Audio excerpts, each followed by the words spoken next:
वो इला नाम की कन्या जो सुद्युम नाम का राजकुमार था, घोड़ा में बैठ करके जंगल में प्रवेश किया। श्रापित जंगल में घोड़ा घोड़ी हो गए, सुद्युम जो है इला नाम की कन्या।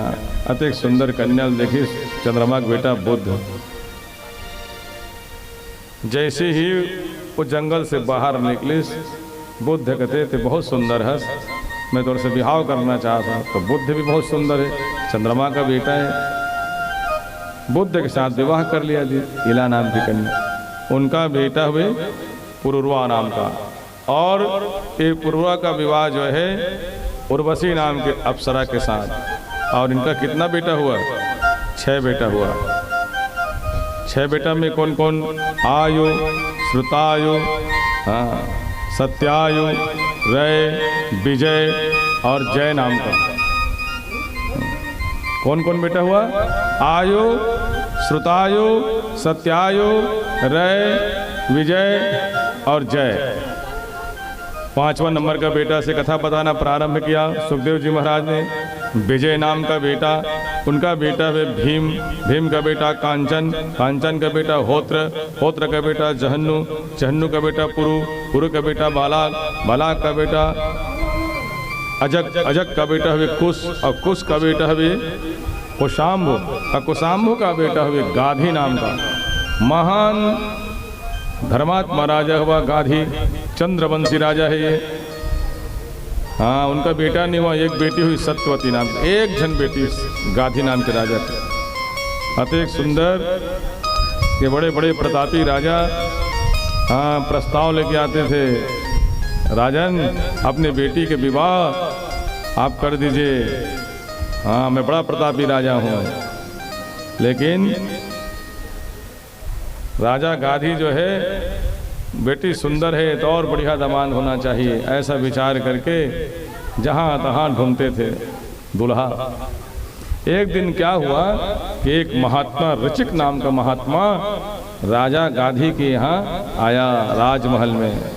बहुत पहुँचा हुआ महात्मा आया है, ऐसे सोच करके गाधी राजा ने बहुत आओ भगत स्वागत किया। बहुत बढ़िया के महाराज जी, हाँ, ऋचिक महात्मा के आओ भगत स्वागत किया। अब जब भोजन खिलाए के लिए व्यवस्था करके सुंदर महाराज गाधी जो है महात्मा को कहा कि महात्मा जी भोजन कर लीजिए। ऋचिक महात्मा ने कहा ठीक है भाई। अब जैसे भोजन परोसे के लिए इस तो कन्या सत्यवती है, राजकुमारी है, तो खैर सुंदरता देख करके ऋचिक महात्मा कहते वहाँ बड़ा सुंदर कन्या भाई। हाँ महाराज, एक जन मोर बेटी है, बेटा तो कोई नहीं है, एक जने मात्र, यही सब कुछ है महाराज मोर, एक जन मात्र बेटी है। ऋचिक महात्मा और सुंदरता देख के बड़ा सुंदर प्रभावित हो गए।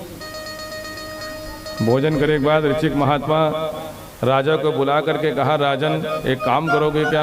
अच्छा बताओ, अपने बेटी के ब्याह मेरे साथ कर दो।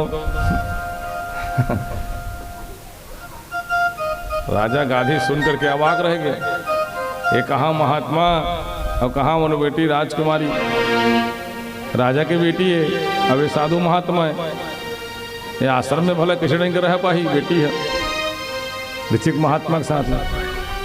तो बात ला बदले बर घुमाए बर का बोलते, महाराज देखो आप बहुत बड़ा महात्मा हो, बोला कोई आपत्ति नहीं है भाई, बेटी के बिहाल में बिल्कुल आपके साथ कर सकता हूँ, लेकिन पहली लेखन में है प्रतिज्ञा बंधे हो महाराज प्लीज, बात में घुमाए बर। अच्छा क्या प्रतिज्ञा की हो भाई? देखो कोई भी व्यक्ति मुझे 1000 घोड़ा ला के देगा सफेद रंग पे, और उस घोड़ा का सिर्फ एक कान काला होना चाहिए, एक कान काला होना चाहिए।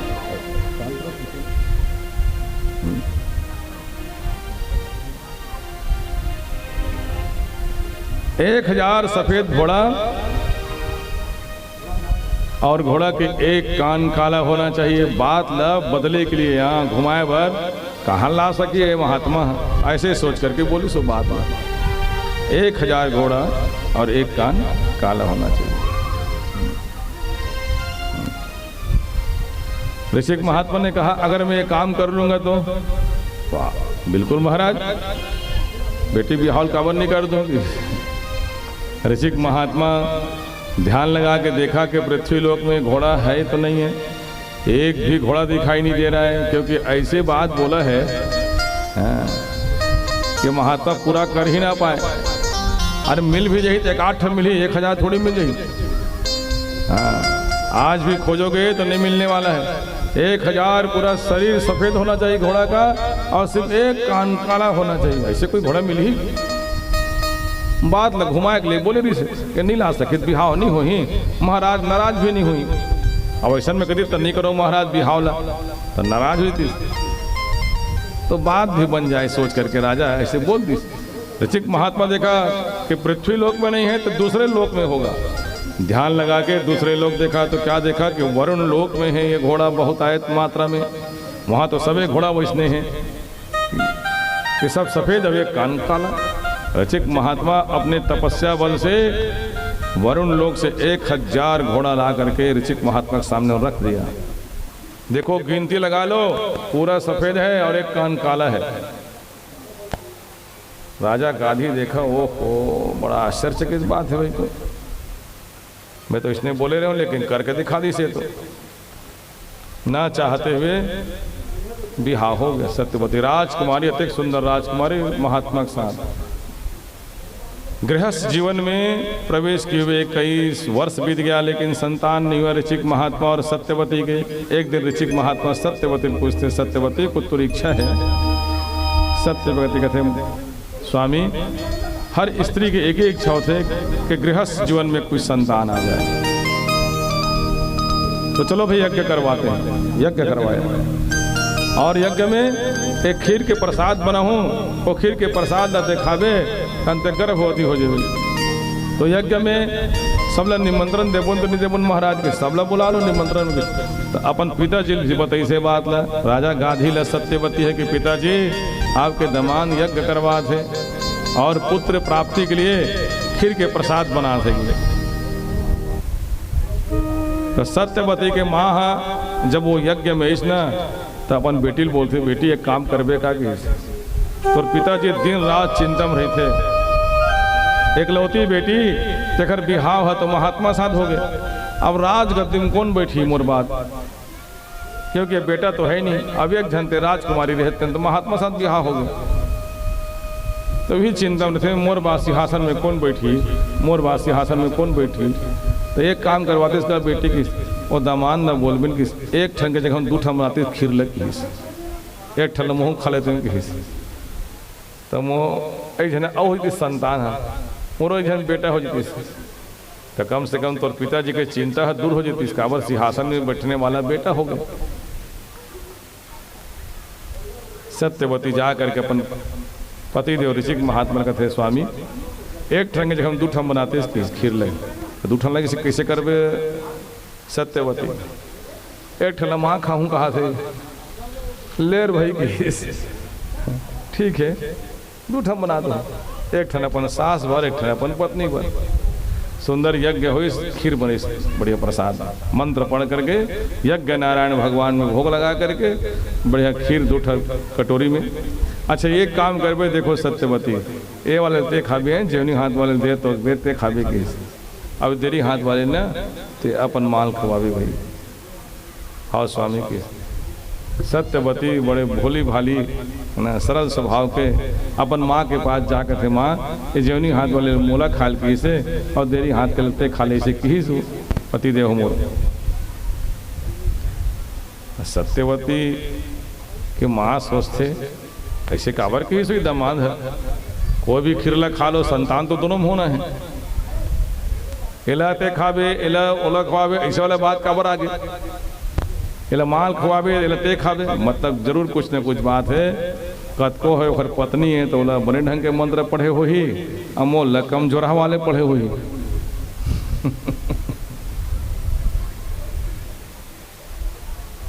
तो सत्यवती की माँ कहते देखने बेटी एक काम करके तोर वाले मोला दे देना, मोर वाले ते खा लेना। सत्यवती कहते ठीक है माँ, तो इसने इच्छा है ले भाई हिल खा ले कि अपन वाले अपन माल दे दी और माँ वाले अपन खा ली। अब खाए के बाद आग कथे अपन पति देवला सुन स्वामी की जिल मुला दरेश न तल में माल दे दे और माँ वाले में खा लें। ऋषिक महात्मा ने कहा बहुत बड़ी गलती की हो देवी, ऐसे क्यों की हो? अरे जिला तोला खा ले ते खाते चिल्ले तो महतारिल खवाने तेरे तो महतारिल खवाते कबर अदला बदली करे हो तुम। तो ऐसे कहा होगा संतान तो दोनों होना है स्वामी। नहीं नहीं मैं अलग अलग मंत्र पढ़ा हूँ क्योंकि वो राजा की पत्नी है और तुम महात्मा की पत्नी हो, तो महात्मा की पत्नी जो है ना उनका बेटा होना चाहिए महात्मा जैसे ब्राह्मण जैसे, क्योंकि मैं ब्राह्मण हूँ तो ब्राह्मण का बेटा ब्राह्मण जैसे स्वभाव वाला हो और राजा का बेटा राजसी ठाट बाट वाला स्वभाव वाला हो। ऐसे मंत्र पढ़ा था और ते उल्टा कर दे तब ब्राह्मण के यहाँ राजा महाराजा जैसे बेटा पैदा हो जाएगी स्वभाव वाला। और वो खरी यहाँ राजा के यहाँ बढ़िया अच्छा राजगद्दी में बैठी की मंत्र पढ़ रहे हैं तो वह ब्राह्मण जैसे बेटा पैदा हुई जैन मंत्र पढ़ी पूजा पाठ कर ही की। अब कहाँ हमन ब्राह्मण सीधा साधा यहाँ राशि ठाट बाट वाला ही बेटा है। ओहो तो रोल धल ली सत्यवती कहाँ कहाँ कर पने गलती मोर से अगर प्रभाव बदल देने की देखो प्रभाव में बदल दूँ ठीक है लेकिन बेटा में दिखाई नाती में दिखाई असर है, कहाँ जाही मंत्र कैसा है कि। तो सत्यवती कहते स्वामी चल बेटा लत कम से कम सही हों देख भले नाती में दिखाई असर है कि बेटा के बाद बेटा में दिखाई असर है। तो ऋषिक महात्मा ने अपने प्रभाव से सत्यवती जो प्रसाद खारिश ना ओखर एक पीढ़ी तक के प्रभाव रोक दी। मोर माँ डहार के तोर माँ डहार के नहीं रोक सको को दी बोले जैसे हो तैसे होने देकर दी ओखर डहार के नहीं रोक सके अपने डहार के रोकत होंगी। ऋषिक महात्मा के पत्नी सत्यवती उनका बेटा हुआ जमदग्नि महात्मा। लेकिन जमदग्नि का जो बेटा हुआ क्योंकि बेटा के बाद जो नाती हुई असर दिखाई तो जमदग्नि का जो बेटा हुआ परशुराम जी महाराज जो ब्राह्मण होते हुए फरसा लेके चलता था और महान बलवान था स्वभाव क्षत्रियों के जैसा महान शौर्य। भगवान के 24 अवतार में एक अवतार परशुराम प्रेम से बोले परशुराम भगवान की। और ओडहार बार कौन हो गए जन्म? ओडहार बार राजा गाधी की पत्नी से जो संतान जन्म ली तन विश्वामित्र जी महाराज जन्म लिया जो क्षत्रिय होते हुए भी स्वभाव कैसा हो गया ब्राह्मण जैसा, इसलिए पूजा पाठ यज्ञ करता था। राजा बेटा हुई कि इसका हम महात्मा बेटा हो गए विश्वामित्र जी। प्रेम से बोले श्री विश्वामित्र जी महाराज की जय, परशुराम भगवान की जय। तो 6 बेटा में आयु, श्रुतायु, सत्यायु, रय, विजय और जय। अभी मैं विजय के वंश की कथा सुनाया। आइए सबसे बड़ा बेटा था आयु, उनका बेटा हुए नहुस और नहुस का भी 6 बेटा हुए यति, ययाति, संयाति, अयति, बियति और कृति। राजा ययाति के 2 पत्नी, बड़ी रानी के नाम देवयानी, ये शुक्राचार्य की बेटी है और शर्मिष्ठा राक्षस राज विश्वकर्मा की बेटी है। क्योंकि शुक्राचार्य जी महाराज राक्षस के गुरु हैं और जो उस समय राक्षस था है ना वही राजा बना था। कौन? विश्वकर्मा नाम का राक्षस जो है उस समय राक्षसों का राजा था और उनकी बेटी के नाम थी शर्मिष्ठा। तो गुरु जी की बेटी और राजा की बेटी दोनों हाँ सहेली रही। एक बार एवं तालाब में नहावत रही से शंकर भगवान और हर पार्वती साथ बैठ के आवत रहे बैल में, जल्दी से निकल के तालाब में मना राजा की बेटी और गुरु की बेटी देवयानी और शर्मिष्ठा और हड़बड़ी में दोनों हाँ एक दूसरा कपड़ा पहन रही से। गुरु की बेटी राजा की बेटी कपड़ा पहन ली से, राजा की बेटी गुरु की बेटी कपड़ा, दोनों में झगड़ा हो गया। मैं गुरु की बेटी हूँ मोर कपड़ा दे पहन ले खराब कर दे मोर कपड़ा पहन के गए। तो राजा की बेटी कहते हैं बहुत राजा की बेटी हूँ तो ले कोई कम होगा मैं? हाँ नहीं मैं गुरु की बेटी हूँ मैं बड़े होता हूँ तो नहीं मैं राजा की बेटी हूँ। दोनों झंझट हो गए। तो सहेली मन ना कतको है राजा की बेटी के पक्ष में ली सही कहा है राजकुमारी है तो कतको है तो गुरु की बेटी है तो छोटे जैसे।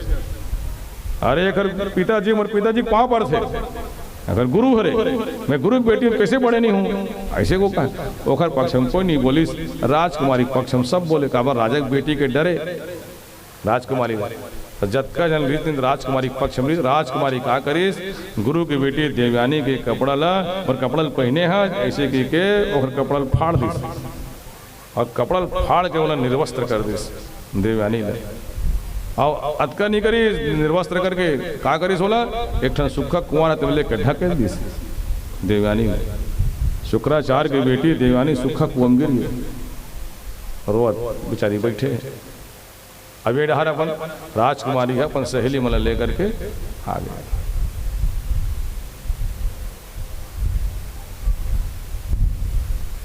वही समय राजा ययाति शिकार खेलने के लिए जंगल आ रहा था। क्या देखा, एक सूखा कुआं से ना किसी रोने की आवाज आ रही है, किसी कन्या की। झांक के देखी तो 16 साल के कन्या निर्वस्त्र है भाई। ओ राजा ययाति ने अपना दुपट्टा दिया, देखो देवी ये दुपट्टा है मेरे पास, इसको पहन लो। हाँ देवयानी और कपड़ा पहनी राजा ययाति वाले बाहर निकाल। एक आखिर बेटी है मैं राक्षस मन के गुरु के शुक्राचार्य की बेटी है, वो नाम देवयानी है। अरे तब ते कैसे सुखा कुआं गिर गए? तो राजा की बेटी शर्मिष्ठा बोला ना धक्का दे के चले गए किसी, चल भाई तो पिताजी के पास छोड़ देता। राजा ययाति देवयानी लेके आई। देवयानी सारा घटना बताई अपन पिताजी। पिताजी राजा की बेटी ना बहुत घमंडी है। देख तो अपन सखी सहेली मन के साथ आज मुरते का अपमान करीस कि मैं कपड़ा फाड़ दीस और मैं सुखा कुआं गिरा के आया है। शुक्राचार्य महाराज एकदम रुष्ट हो गया था। बुलाओ राजा को, गए विश्वकर्मा को बुलाया। विश्वकर्मा को बुलाकर शुक्राचार्य ने खूब डांटा, तुम्हारी बेटी ने क्या किया है? क्षमा कर दो महाराज, गलती हो गई, क्षमा कर दो, क्षमा कर दो। मैं क्षमा नहीं करूँ, मोर बेटी क्षमा कर ही की। मोर बेटी जैन चाहिए वैसे होना चाहिए। अच्छा बताओ देवयानी क्या चाहती हो? तो देवयानी कहते कि मैं ये राजा ययाति आज मोर प्राण न बचा है, सूखा कुआं में गिर गिरे हूँ। अगर ये राजा मुझे बाहर नहीं निकालते तो आज तो मैं मर जाते हूँ। मैं तो मोर प्राण न बचाने वाला ये राजा, और मैं चाहता हूँ कि राजा के साथ मोर विवाह हो जाए, क्योंकि निर्वस्त्र रूप में ये राजा मुझे देख चुके हैं। तो मैं फिर पत्नी बनना चाहता हूँ और ये मोर से विवाह कर ली। तो राजा ययाति देखिए कि शुक्राचार्य महाराज की अगर अनुमति हो तभी मैं विवाह करूँगा, क्योंकि आपके पिताजी अगर स्वीकार नहीं करेंगे तो मैं विवाह नहीं करूँगा। शुक्राचार्य महाराज ने कहा जाओ बेटी, तुम्हारे प्राण की रक्षा इस राजा ने किया है, इसलिए इनके साथ तुम विवाह कर लो। राजा ययाति के साथ सुंदर विवाह कर ली देवयानी। और देवयानी क्या शर्त रखीस कि राजा के बेटी जन्म सुखा कुआं ढकेल के गए है, और राजा की बेटी शर्मिष्ठा है, मोर नौकरानी बन के जाही मोर ससुराल में की, वहां जाके झाड़ू पोछा लगा ही गई। ये बात माने लगी यही एक सजा है, यही एक दंड है। एकदम शर्मिष्ठा घबरा गई, अत्यधिक बड़ी गलती कर रही से शर्मिष्ठा है कि बोलती बंद हो गए। ठीक है बहनी, जिन सजा दे दे वो सब स्वीकार है, क्योंकि गुरुजी बहुत डरे शर्मिष्ठा है। अगर बात नहीं मानूं तो शुक्राचार्य महाराज कहीं मोर पिताजी ने श्राप तो नहीं दे दी। वही कारण से शर्मिष्ठा कहते ठीक है बहन, आप जैसे कहोगी ना मैं वैसे करने को तैयार हूँ। देखो राजा ययाति के साथ सुंदर विवाह करके महारानी बन गई शुक्राचार्य की बेटी देवयानी, और सुंदर राजपाट में भोगने लग गए। 2 बेटा जन्म लिया, यदु और तुर्वसु नाम का 2 संतान जन्म लिया। राजा ययाति रोज देखे नौकरानी के रूप में काम करे, कौन शर्मिष्ठा ला अधिक सुंदर रहा, शर्मिष्ठा की राजकुमारी है, लेकिन बेचारी रोज झाड़ू पोछा लगाए। तो राजा ययाति सोचते ओहो एक ठन गलती कहते बड़ सजल भोगत ही है, तो कहते सुंदर है वो राजकुमारी हरे है। राजा याति एक दिन शर्मिष्ठा कहते देख शर्मिष्ठा तो दुख देखो नहीं तो मतलब बहुत मोरे मन में दुख होते कि काबर राजा की बेटी है राजकुमारी है, लेकिन यहाँ आ करके ते हाँ नौकरानी बन करके सेवा करा था। काखर जिद में देवयानी के जिद में आकर के एक काम करो देवी की, चल मैं चुपचाप तोरो संग बिहाव कर रहा हूँ। कहा बहुत राजकुमारी है, राजा की बेटी है, लेकिन ये बात ला देवयानी पता नहीं चलना चाहिए। शर्मिष्ठा जो है राजा ययाति के साथ गुप्त रूप से विवाह कर लिया, लेकिन विवाह करने के बाद बात कब तक छुपी? जब तक संतान जन्म न लिया है तब तक। लेकिन संतान जन्म जैसे लेंगे पता तो चलेगा कि कहाँ संतान आ गए।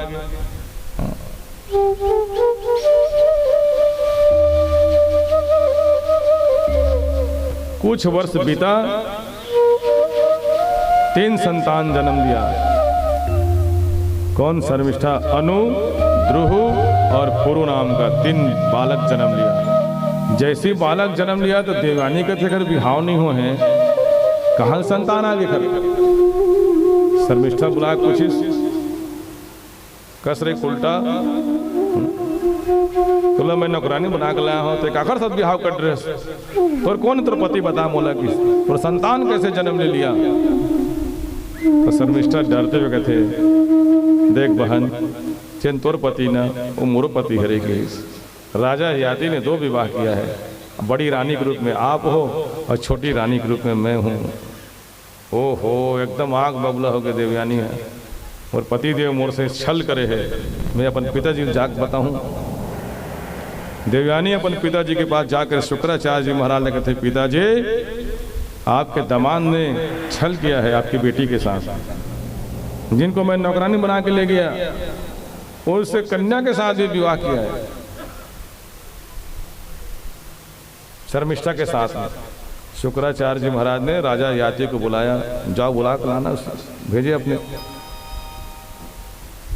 सेवकों को। राजा ययाति डरते हुए आया अपने ससुर जी के पास, शुक्राचार्य के पास में क्षमा मांगने लगा। गलती हो गई, क्षमा कर दो महाराज, मूर्ख मेरे बेटे के साथ छल किए हो तुमको संसार के विषय आसक्ति को भोगने की तीव्र इच्छा है इतनी कि एक पत्नी के रहने के बाद भी तुम दूसरे विवाह किए हो, और वो भी जिनको नौकरानी बना कर ले गए हैं उनके साथ विवाह किए हो तुम। मेरे बेटे के साथ तुम छल किए हो जानबूझ करके। तुमको सांसारिक विषय आसक्ति को भोगने की तीव्र इच्छा है। मैं तुझे श्राप देता हूँ कि तुम इतने सुंदर हष्टपुष्ट शरीर प्राप्त किए हो, जवानी के जो शरीर प्राप्त किए हो, इसी क्षण तुम वृद्ध हो जाओ, वृद्धावस्था में चले जाओ। जैसी श्राप दिया, ओहो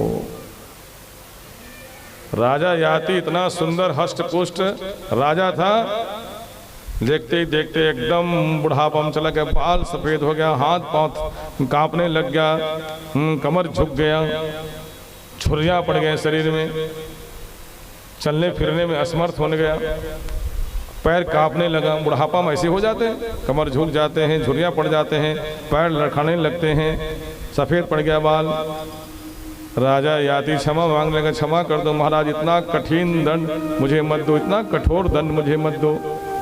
अभी तो मैं गृहस्थ जीवन में प्रवेश किया हूँ, सांसारिक सुख को मैं कहाँ भोग पाया हूँ, और आप मुझे क्रोधित होकर के श्राप दे दिए महाराज, क्षमा कर दीजिए, क्षमा कर दीजिए। बारंबार क्षमा मांगने लगा राजा।